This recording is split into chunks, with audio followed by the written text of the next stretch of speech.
ఎవరైనా జాబ్ లేని వాళ్ళని చూస్తే ఇంకా రాలేదా, ఉద్యోగం ఇంకా రాలేదా, అంతే, కొన్ని బతుకులు అంతే, మనం ఏం చేయలేం అన్నట్టుగా వాళ్ళని చూసి మాటలు. మరి నీకు ఉద్యోగం రానప్పుడు నీ పరిస్థితి కూడా అదే కదా. ఒకప్పుడు దేవుడు నేను జ్ఞాపకం చేసిన ఉద్యోగం ఇచ్చినప్పుడు, సిస్టర్ ఏం పర్లేదు, దేవుడు మీకు ఉద్యోగం ఇస్తాడు, ప్రార్థన చేద్దాం, దేవుడు గొప్పవాడు.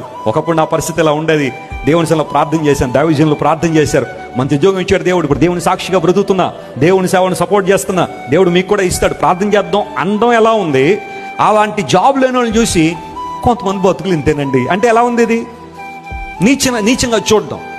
నేను అందుని బట్టి ఎప్పుడు కూడా చెబుతుంటాను, నువ్వు మంచి వస్త్రాలు కలిగి ఉంటే కట్టుకోవడం తప్పేం కాదు, కానీ అంత మంచి వస్త్రాలు లేని వాళ్ళని చూసినప్పుడు వాళ్ళని హేళన చేస్తే మాత్రం అదేంటి, పొరపాటే.